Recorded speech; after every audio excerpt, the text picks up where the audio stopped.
자, 그 다음에 공부할 내용이 이제 우리가 부동식에 대해서 공부를 한번 해볼 거예요. 우리가 지금 그 앞에까지 이제 이런 내용에 대해서 공부를 했었지? 이제 부동식하고 대단어 하나 남았네.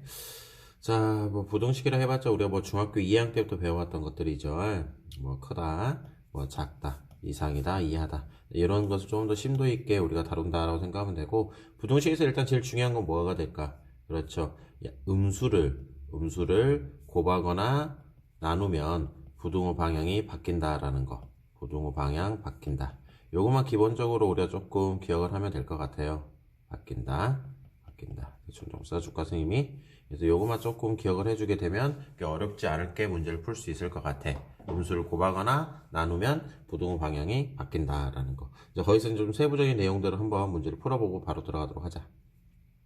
자, A, B, C, D가 실수일 때 다음 값을 구해봐라 이렇게 물어봐 있죠. 다음에 맞냐 틀리냐 이렇게 물어봐 있네. 그러면 이제 일단 1번부터 한번 해볼까 한번? 자, 우리가 뭘 한번 해볼까? 일단 1번부터 한번 해보자 한번. 자, 기억부터 한번 증명을 한번 해보도록 할게. 간단하게 하자. A, 일단 기본적으로 A가 B보다 어떻게 된다 했어요? 더 크다라고 그랬었죠? 그리고 나서 양배에다가 어떻게 하냐면 A분의 B를 이렇게 곱해 줄 거예요. A분의 B 자체를. 그러면 A분의 B를 곱하게 되면 요게 양수인가 음수인가를 봐야 되는데 A하고 B가 둘 다 양수이기 때문에 A 곱하기 B도 당연히 뭐가 나오겠어요? 그렇죠? 양수로 나오겠죠? 그래서 양배에다가 A, B분의 1을 곱해주게 되면 요쪽 자리는 뭐가 나오겠니? B분의 1이 나올 거고 요쪽 자리는 A분의 1이 되는데 부동항 변해 안 변해? 안 변한다라는 걸 알 수가 있지. 그래서 이렇게 나온다라는 거. 그래서 증명은 이렇게 하는데 우리가 직관적으로 이건 좀 받아들였으면 더 좋겠거든. 예를 들어서 뭐 2하고 3 이런 것들이 있으면 역수치하면 당연히 어떻게 되겠어? 크기가 바뀌겠죠. 그렇지. 뭐 그렇게 기억해놓으면 좋을지 않을까 싶어요. 선생님 봤을 때. 그래서 기억번은 간단하게 이렇게 증명하면 될 것 같고 그 다음에 니은번 한번 봐보자. 니은번 같은 경우에는 현재 지금 A가 B 이렇게 A가 B보다 크면 이런 관계가 성립하냐 물어봤지. 여기서 이 모양을 만들어 나가면 되는 건데 일단 첫 번째는 뭘 할 거냐. 양면에다 마이너스 2를 곱할 거야. 마이너스를 곱했다는 것은 부등호 방향이 당연히 어떻게 돼야 되겠어? 그렇죠? 이렇게 변해야 되겠지? 그리고 일정한 숫자를 이렇게 더해주게 되면 더하거나 빼도 부등호 방향은 변하지 않는단 말이야. 그래서 니은번도 맞는 내용에 해당한다라는 걸 알 수가 있네. 그 다음에 D번 보자. D번 같은 경우에는 A가 B보다 크고 양변에다 뭐로 나눌 거냐? 곱할 거냐? C를 곱할 거야. 근데 조건에서 C가 뭐라 그랬어요? 음수라 그랬었죠? 음수를 곱하거나 나눌 때는 부등호 방향이 바뀐다라고 배웠지? 그래서 D번 답은 이렇게 바뀐다라는 거. 그래서 D번은 틀렸다라는 걸 알 수가 있겠네. 그 다음에 밑에 거 먼저 보자. 이거 중학교 2학년 때 이제 이런 부등식 내용이 나오긴 했는데 아마 이때는 이 부분을 좀 자세하게 다루진 않았을 거야. 그러나 우리는 지금부터 한번 다뤄보도록 할게요. 1차 방식을 풀어라. 푼다는 것은 x값의 범위를 찾아봐라. 그런 말이 되겠지? 그래서 넘겨서 정리하면 a 빼기 1의 x가 이렇게 부동항 안 바뀌겠죠? 마이너스 1이 넘어가면 마이너스 a 플러스 이렇게 나올 것 같고 이쪽 자리를 좀 마이너스로 정리하면 이렇게 나와. 그래서 대부분 친구들이 그냥 여기서 이제 어떻게 풀어버렸냐. x가 뭐가 되냐면 a 빼기 1로 나눠버리니까 그나마 그 눈에 보이는 친구들이 이렇게 하겠지? 약분을 시켜가지고 마이너스 1. 따라서 최종적인 답은 x는 마이너스 1보다 작다. 이렇게 해서 문제를 많이 풀어버리는데 결론부터 이야기하면 틀린 내용에 해당한다. 그 말이야. 어떤 부분이 틀렸냐? 일단 첫 번째 a 빼기 1을 나눴대. 곱하거나 나눌 때는 우리가 뭘 고려해야 된다 그랬어요? 그렇죠. 양수냐 음수냐를 고려해야 되겠지? 근데 이렇게 봐봐. 부등호 방향이 바뀌지 않고 그대로 이렇게 내려왔다라는 의미는 뭘 의미하고 있어 지금 현재? a 빼기 1이 양수라는 가정하에서 문제를 풀어버린 거지. 그래서 요거는 제한 조건이 하나 잡아줘야 돼. a 빼기 1이 뭐가 된다? 양수다. 양수라는 가정하에서. 다시 말하면 a가 1보다 크다라는 가정하에서 답이 이렇게 나오는 거지. 끝난 게 아니라는 거지. 그럼 두 번째도 봐줘야지. 뭘 봐야 되겠어? a 빼기 1이 음수일 때도 봐줘야 된다는 거지. 음수일 때는 어떻게 나와? 여기서 어디냐? 여기서 이렇게 나눌 때 음수로 나눴기 때문에 부동 방향이 어떻게 돼야 되겠어요? 바뀌어야 된다라는 걸 알 수가 있지. 그리고 나눠버리면 마이너스 1 이렇게 나온다라는 거.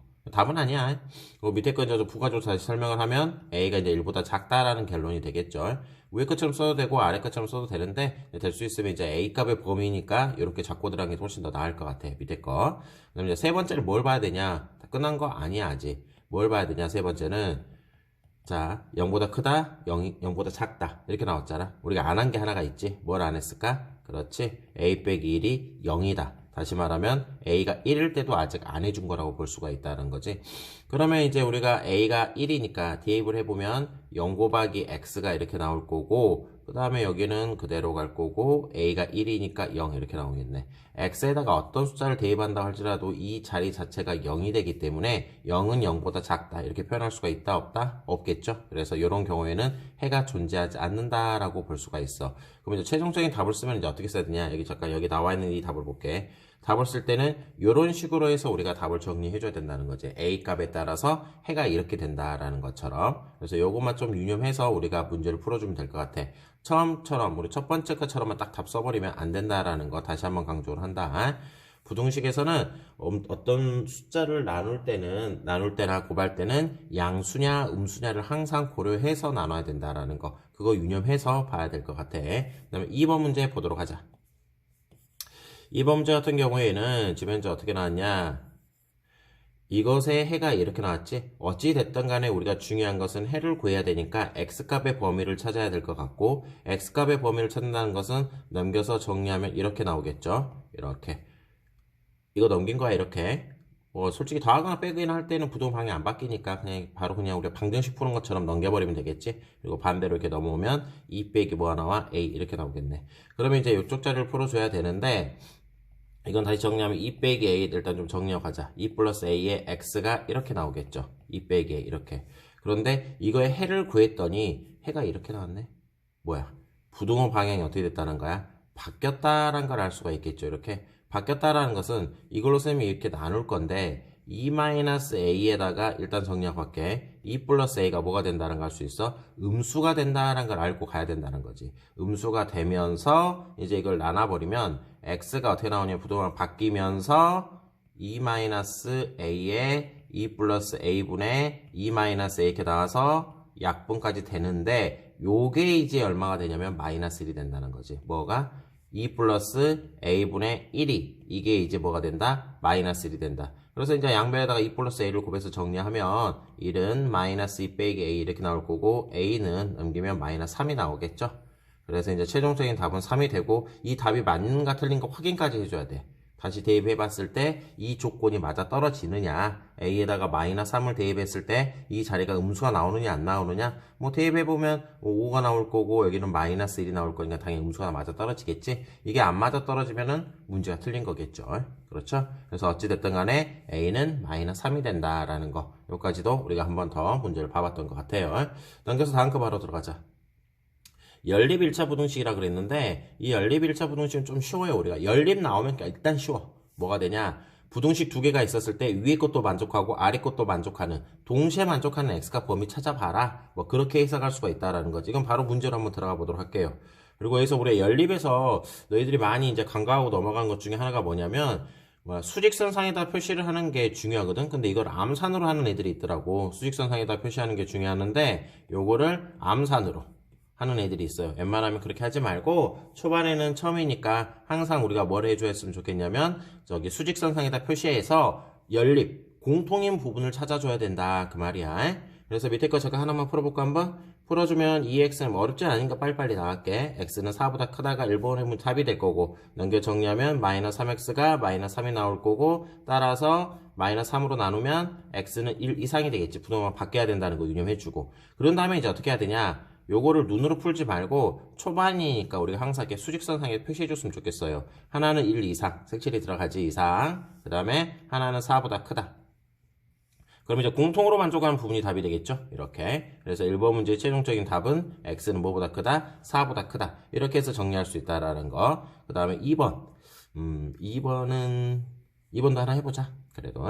2번도 한번 해보도록 할게요. 이거 정리해야 되겠죠? 이거 정리하게 되면 4x 빼기 3x에 플러스 3이 2x보다 작다. 여기부터 선생님 암산 들어갈게. x 넘기면 마이너스 2x니까 빼기 3.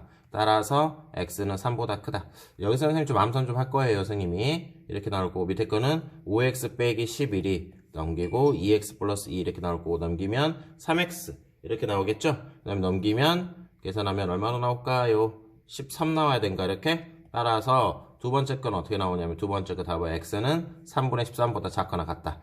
공통으로 만족한 걸 찾아줘야 돼. 그래서 항상 수직선상에다 표시하는 연습 처음은 3보다 크고 3분의 13은 이게 4. 얼마 얼마 되는 숫자잖아. 이거 이하가 되니까 이렇게 나올 거고, 공통으로 만족한 걸 체크해야 되니까 이렇게 체크하면 될 것 같고, 최종적인 답을 쓸 때는 이제 x는 3보다 크고 뭐보다 작다, 3분의 13 이하가 나온다. 이렇게 항상 수직선상에다 표시하는 연습은 기본적으로 해줘야 될 것 같아요.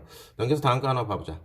이거 연립부등식, 이것도 연립부등식이야. 뭐냐면 요거를 만족하고 또 요거를 만족하는 1번, 2번을 동시에 만족하는 x값을 구하면 되겠죠. 선생님이 이 문제 같은 경우에는 1번만 풀어주도록 할게요. 다른 건 안 하고 1번만 할 거예요, 이 문제는. 자, 일단 1번 한번 정리해보자. 요 1번 넘겨서 정리하면 마이너스 2x 나오겠지. 부등방향 그대로 있고 넘기면 12가 되면서 양변을 이제 뭐로 나눠야 되겠어요? 마이너스 2로 나누면 부동항 바뀐다라는 거. 음수를 곱하거나 나눌 때는 부동항 바뀐다라는 거. 이제 또 2번 한번 정리해 봐야 되겠죠. 넘겨서 정리하면 2x가 나올 거고 부동 방향 그대로 유지가 된 상태에서 넘기면 6이 될 거고, 따라서 이때의 답은 이제 어떻게 나오면 부동 방향 안 바뀌면서 이렇게 나오겠지.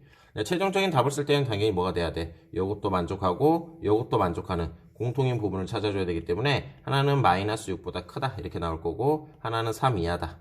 그래서 이제 공통으로 만족한 부분은 당연히 여기 이 부분에 해당하겠죠. 현재 지금. 따라서 1번 문제 답은 마이너스 6보다 크고 3 이하가 된다. 이렇게 나오는 거고, 2번도 똑같은 방법으로 하나 풀어주고 두 번째 거 풀어줘서 공통인 범위 찾아주면 될 것 같아. 2번 문제는 선생님 넘어가도록 할게요. 자, 넘겨서 다음 거 보자. 좀 약간 특이한 경우에 해당하는 그런 연립부등식인가 봐. 근데 우리는 그까지 고려 안 해도 돼. 일단 그냥 문제 풀어나가면 돼. 우리가 알고 있는 것처럼 넘겨 정리하면 x는 뭐가 나와? 4 이하로 나와야 되겠지? 이렇게 넘으니까 넘기면 x가 나올 거고 넘기면 4 이상 이렇게 나오겠네. 이렇게 써놓고 나서 봐 이제. 그러면 하나는 위에 거는 4 이하, 아래 거는 뭐가 나오겠어? 4 이상이 나오네. 그러면 공통으로 만족한 부분이거든?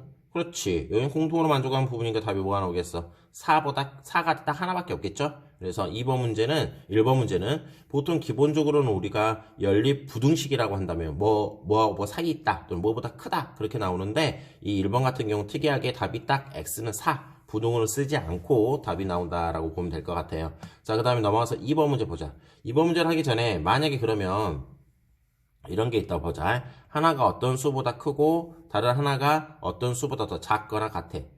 공통인 부분이 있어 없어? 그렇죠. 이런 건 공통인 범위가 없죠. 그럼 이런 경우는 답을 뭐라 써야 되겠어? 그렇지. 해가 존재하지 않는다라고 써주면 되겠죠? 존재하지 않는다. 이런 문제가 이제 아마 2번 문제일 거야. 선생님 알기로.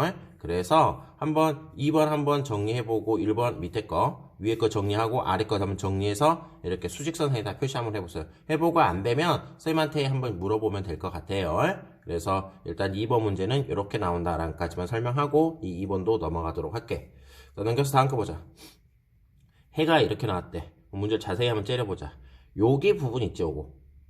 뭐가 있어? 같다라는 게 있지? 여기는 같다라는 게 없잖아. 그래서 아마 여기는 위에 거 답에서 나온 부분인 것 같고, 요 부분 있죠? x는 4분의 15보다 작다. 요 부분은 아마 아래에서 나오는 그 문제이지 않을까 싶어. 싶어가 아니라 그런다는 거지, 확실하게. 그래서 이것도 풀이법이 여러 가지가 있지만 선생님이 이거를 그냥 방정식으로 한번 해석을 해주면 어떻겠냐 그 말이지.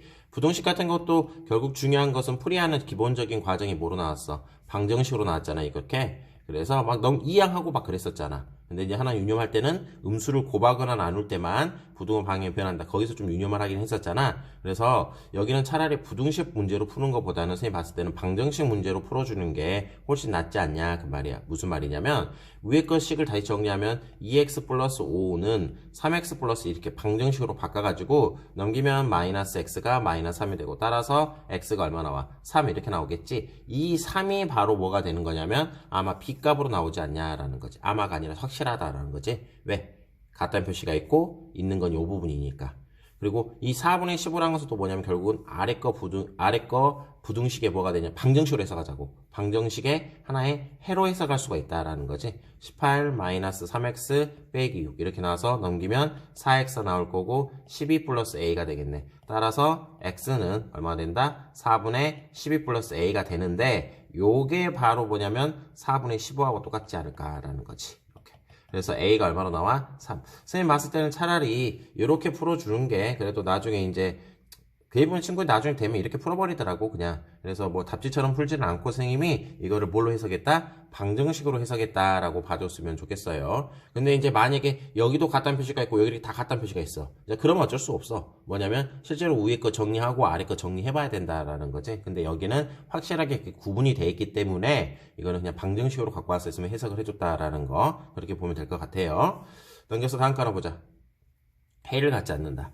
해를 갖지 않는다라는 것은 결국 연립부등식에서 공통인 범위가 어떻게 되는 거야? 공통 범위가 존재하지 않는다라는 걸 알 수가 있다라는 거지. 그렇게 되도록 하는 정수 A의 최대값을 찾아보시오. 그렇게 해서 나와 있는 문제라고 보면 될 것 같아요. 자, 한번 문제 정리 한번 해보자. 위에 거 일단 풀어보자 그냥. 마이너스 x가 이항하게 되면 얼마로 나올까? 마이너스 2x 이렇게 나온다라는 걸 알 수가 있겠죠. 그 다음에 넘기면 마이너스 4. 따라서 1번 문제는 그냥 단순하게 부동만 바뀌면서 2. 이게 이제 1번 문제 답이 되겠죠. 2번 문제 또 들어가 보자. 2번을 정리하면 x는 작거나 같다. 2a 빼기 4. 이렇게 나온다라는 걸 알 수가 있죠, 이제. 그래서 우리 수직선상에다 표시하게 되면 하나는 2 이상이야. 그러면 이제 요거 부분 있지. 해가 존재하지 않기 때문에 공통인 범위가 나오면 안 돼. 따라서 2a 빼기 4라는 게 이쪽에 있으면 이렇게 나오기 때문에 공통인 범위가 존재하잖아. 아마 그래서 2a 빼기 4는 이런 식으로 나와야 될 것 같아. 이런 식이란 게 뭐냐면 2a 빼기 4하고 2를 비교했을 때 이게 더 아래쪽에 있어야지만 공통인 범위가 나오지 않는다라는 거지. 따라서 2a 빼기 4는 뭐보단 작다 더 2보다 더 어떻게 돼야 되겠어? 작다라는 걸 알 수가 있다는 거지. 여기까지. 그런데 요게 좀 짜증난 게 이제 요 부분인데 이제 지금 여기까지는 다 해. 중요한 것은 여기서 제일 어려운 게 뭐냐면 이 같다는 표시가 들어가느냐 안 들어가느냐 이거 찾아주는 걸 애들이 많이 어려워하더라고. 그래서 선생님은 어떻게 해주면 되냐, 이런 것들 만약 같다고 해봐. 2a 빼기 4가 2다 하고 한번 해봐. 요게 2다 놓고 풀면은 요 부분이 지금 현재 이 부분이 어떻게 나와야 되겠어? 요렇게 가서 이렇게 가서 메꿔지는 거거든 현재 지금. 그리고 여기 이 부분도 색칠 안 돼 있는 부분도 이렇게 칠해지는 거잖아. 그럼 생각해봐. 2a 빼기 4가 색칠 안 돼야 돼. 원래 처음에 거 자체가 지금 색칠이 안 돼 있기 때문에 우리 해만 보는 거야. 이 숫자가 2라고 그랬지 여기가 같다 그래서 일단 색칠해버리면 안 된다. 그대로 처음 거 보고 그대로 가야 돼. 그래서 이렇게 나온다 할지라도 결국은 여기는 2가 들어가 있고 여기는 2가 안 들어가 있잖아. 색칠이 뻥 뚫렸으니까. 뭐냐면 공통인 범위가 존재하지 않는다라는 걸 알 수가 있겠지. 따라서 여기는 같다는 표시가 허락할 수가 있는 거고, 이렇게 나와서 최종적인 답은 A는 3 이하다. 이렇게 우리가 볼 수가 있다라는 거, 요까지도 유념을 해줬으면 좋을 것 같아요. 넘겨서 다음 거 먼저 보자. 자, 8% 소금물 300g에 10%, 이거 소금물 문제 나오면 이제 하기 싫지. 8% 물 소금물 300g에 14% 소금물 이거를 섞어서 넣어서 이거 이상 이하의 이거 만들려고 한다. 얼마를 넣어야 되냐? 그러면 여기서 우리가 공부해야 될 건 뭐야? 소금의 양 구하는 공식이 써져 있네. 소금의 양 구하는 공식이 뭐야? 100분의 농도 곱하기 소금물의 양. 이런 것들은 그래도 이제 우리가 외워두자. 100분의 농도 곱하기 소금물의 양. 이게 이제 소금의 양 구하는 공식이란 말이야. 현재 지금 요걸 외워야 돼요. 100분의 농도 곱하기 소금물의 양. 약간 리듬감 있게. 100분의 농도 곱하기 소금물의 양이 바로 뭐냐? 소금의 양이라는 거지. 솔직히 농도 구하는 공식보다는 이 소금의 양 구하는 공식이 정말 중요하기 때문에 요거로 좀 기억을 해놨으면 좋겠어. 그러면 이런 성능 문제는 소금의 양의 변화를 보는 거잖아. 따라서 우리가 구하고자 하는 것은 이것의 소금의 양을 xg으로 적게 되고 여기에 들어있는 소금물의 양은 얼마가 되겠냐? 소금의 양은 얼마가 되겠어요? 100분의 농도 곱하기 소금물의 양. 여기에 들어있는 소금은 얼마나 나오겠어? 100분의 농도 곱하기 소금물의 양. 두 개를 섞었기 때문에 섞은 것의 소금의 양이 되겠죠. 그런데 이게 9% 이상이 된대. 그 말은 뭐냐? 9%라고 가정했을 때 그때의 소금보다는 이게 더 많아야 된다. 그 말이야. 이게. 그러면 섞었을 때 소금물의 양은 얼마가 돼? 300 더하기 얼마 나오겠어? X. 이렇게 나오겠죠. 따라서 여기에 소금의 양은 100분의 농도 곱하기 소금물의 양. 이거 이상이 될 거고 이게 더 이하가 돼야 된대. 뭐? 11% 이하. 그러니까 11%일 때의 소금의 양보다는 더 적어야 된다. 그 말이겠죠. 곱하기 300 플러스 X. 이런 식으로 100분의 농도 곱하기 소금물의 양이니까. 그 다음에 이제 풀이하는 과정은 연립부등식이지. 요거 풀어주고 요거 풀어줘가지고 공통인 범위 찾아봐라. 뭐 그런 내용이 되는 것 같아.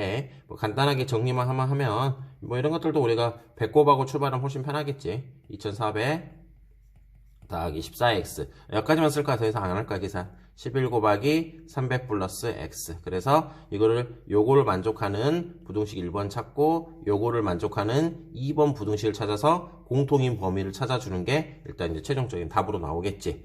그래서 소금물 문제 나오면 너무 쫄지 말고 지금 그림에 너무 잘 표현되어 있네.